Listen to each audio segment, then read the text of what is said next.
प्रयागराज में 37 ton oxygen gas tanker को कड़ी सुरक्षा के बीच पहुंचाया गया है।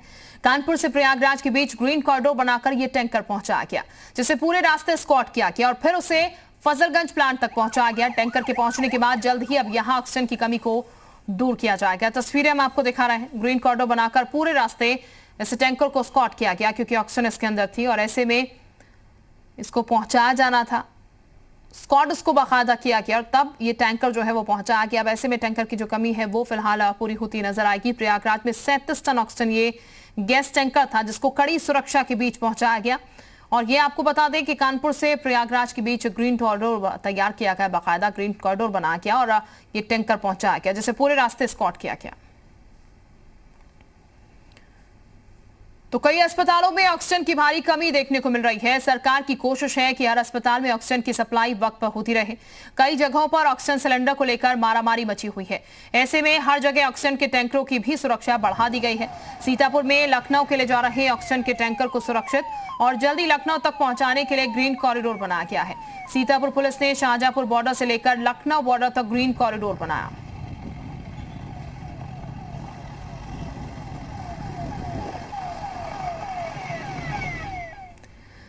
तो ऑक्सीजन की कमी को पूरा करने के लिए बोकारो से ऑक्सीजन टैंक वाराणसी पहुंच गया। जिला अधिकारी के अनुरोध पर देर रात 2:30 बजे ऑक्सीजन टैंक वापस पहुंचा। ऑक्सीजन बोकारो से नॉन स्टॉप वाराणसी लाया गया। पूरे रास्ते में पुलिस ने ऑक्सीजन टैंक को स्कॉट किया। यह माना जा रहा है कि ऑक्सीजन टैंक के पहुंचने से दोपहर तक ऑक्सीजन की आपूर्ति सामान्य हो जाएगी। तो देर रात 2:30 बजे वाराणसी टैंक पहुंचे ऑक्सीजन के। आपको बता दें बोकारो रवाना किया गया था रिफिलिंग के लिए इन टैंकों को और देर रात 2:30 बजे टैंक जो है वाराणसी पहुंच गए। वाराणसी में ऑक्सीजन की कमी जो है वो देखने को मिल रही है और ऐसे में अब टैंक पहुंचने से कहा जा रहा है कि सामान्य आपूर्ति जो है वो यहां पर ऑक्सीजन की हो पाएगी ऑक्सीजन के टैंक पहुंचने के बाद। तो केस जो है वाराणसी में काफी ज्यादा सामने आ रहे थे। इसके साथ ऑक्सीजन की कमी भी देखने को मिल रही थी। अब जब बोकारो से ये रिफिल होकर ऑक्सीजन के टैंक पहुंचे हैं तो ये उम्मीद की जा रही है कि अब लोगों को ऑक्सीजन मिल पाएगा। संकल्प इस वक्त हमारे साथ जुड़ चुके हैं और नवीन भी हमारे साथ इस वक्त जुड़ चुके हैं, हमारे सहयोगी। सबसे पहले नवीन का ही रुख कर लेते हैं। नवीन, वाराणसी पहुंच चुके हैं टैंकर और वाराणसी की स्थिति की मौजूदा स्थिति की अगर हम बात करें तो केस काफी ज्यादा निकल कर आ रहे हैं। ऑक्सीजन सप्लाई की भी दिक्कतें जो हम देख रहे थे, ऑक्सीजन की कमी, लेकिन अब जब ये टैंक पहुंच चुके हैं तो बहुत बड़ी राहत वाराणसी वासियों के लिए, खासकर जो पेशेंट्स यहां पर होंगे उनके लिए। जी बिल्कुल, अगर वाराणसी की बात की जाए तो वाराणसी में लगातार कोरोना मरीजों की संख्या में बढ़ोतरी हो रही है। 1597 कल मामले वाराणसी में आए थे। इसके साथ साथ लगातार 2000-1500 तक मामले आ रहे हैं, जिससे कहीं ना कहीं वाराणसी में हॉस्पिटल के बेड फुल है। तो वहीं ऑक्सीजन सिलेंडर की भारी किल्लत वाराणसी में है। कल वाराणसी के एक निजी हॉस्पिटल से मरीजों को वाराणसी के BHU स्थित ट्रॉमा सेंटर में शिफ्ट किया गया, क्योंकि जिस तरह की ऑक्सीजन की किल्लत थी उसको देखते हुए हॉस्पिटल प्रबंधक ने सीधे जिलाधिकारी से कह दिया कि उनके पास 2 घंटे की गैस बची है। जो मरीज उनके यहाँ भर्ती हैं, क्रिटिकल स्थिति में है, उनको यहाँ शिफ्ट किया गया, जिसके बाद जिलाधिकारी ने तत्परता दिखाते हुए तत्काल मरीजों को निजी हॉस्पिटल से उठा के BHU के ट्रॉमा सेंटर में एडमिट कराया। तो लगातार वाराणसी से ऑक्सीजन की गैस की किल्लत की बातें सामने आ रही थी, जिसको देखते हुए जिलाधिकारी ने कल वाराणसी से बोकारो से एक टैंकर वाराणसी लाया गया है, जो काफ़ी सहूलियत भरा है। 12 घंटे में टैंक वाराणसी पहुंचा है और नॉन स्टॉप पहुंचा है, क्योंकि जिस तरह की स्थिति थी वाराणसी में। उसके बाद जिलाधिकारी के अनुरोध पर बोकारो से टैंकर ऑक्सीजन का पहुंचा है, जो कि रामनगर स्थित प्लांट में खड़ा किया गया है। अब वहां से सप्लाई की जाएगी। दोपहर तक वाराणसी के जितने भी हॉस्पिटलों को ऑक्सीजन की ज़रूरत है उनको दी जाएगी, जिससे बाद जो समस्या अब धीरे धीरे खत्म होते हुए देखने को मिल रही है। इसके साथ साथ वाराणसी रेलवे द्वारा बोकारो के लिए ऑक्सीजन एक्सप्रेस भेजी गई है, जो कि 2-3 दिनों में वाराणसी पहुंच जाएगी। तो धीरे धीरे समस्या का समाधान जिला प्रशासन स्तर पर वाराणसी में किया जा रहा है, लेकिन जिस तरह की किल्लत थी उससे कहीं ना कहीं हाहाकार मचा हुआ था वाराणसी में। हॉस्पिटलों में लोग डरे हुए थे, परिजन डरे हुए थे।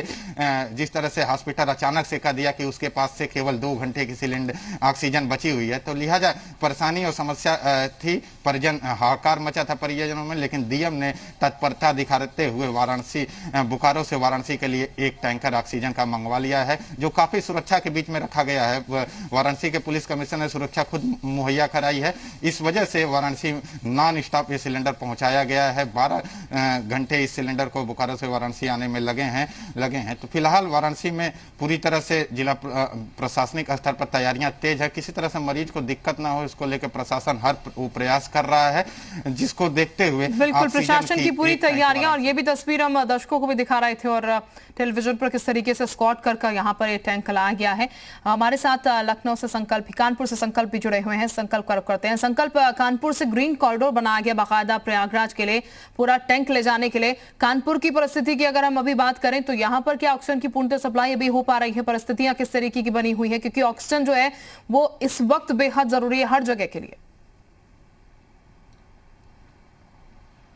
जी बिल्कुल, ऑक्सीजन जिस तरीके से बेहद ज़रूरी है और बेहद ज़रूरी चीज़ों के इंतजामात के लिए जो प्रशासन की तरफ से कई कड़े कदम उठाए जा रहे हैं, क्योंकि मुख्यमंत्री ने साफ कहा था कि ऑक्सीजन की जो ट्रक्स हैं, जो टैंकर्स हैं या फिर संबंधित जो भी कोविड प्रोटोकॉल के लिए अनुपालन कराते हुए इनको जल्दी से जल्दी, क्योंकि जिस तरीके का कई बार देखा गया है कि ट्रैफिक की व्यवस्था सुचारू नहीं रहती और सबसे बड़ी बात है कि अगर दवाइयाँ भी आ रही है या फिर कोविड के से संबंधित कोई भी ट्रांसपोर्टेशन के द्वारा सामान लाया जा रहा है, तो ये जिम्मेदारी तय कर दी गई है उत्तर प्रदेश के पुलिस की कि ये उनकी जिम्मेदारी होगी, ट्रैफिक विभाग की जिम्मेदारी होगी कि उन गाड़ियों को एस्कॉर्ट करना। और इसी क्रम में लगातार तस्वीरें देखने को सामने मिल रही हैं कि जो भी ऑक्सीजन टैंक्स पहुंच रहे हैं शहरों में, चाहे लखनऊ में या फिर बनारस में, जिस तरीके से जो भी व्यवस्थाएं जुटाई जा रही है, सबसे बड़ी बात है कि ये सुनिश्चित किया जाना है कि एक ग्रीन कॉरिडोर बनाया जाए। और रेलवे ने भी ग्रीन कॉरिडोर तैयार कर लिया है, चूंकि कल माना जा रहा है कि जो ऑक्सीजन एक्सप्रेस ट्रेन है, जिसमें कि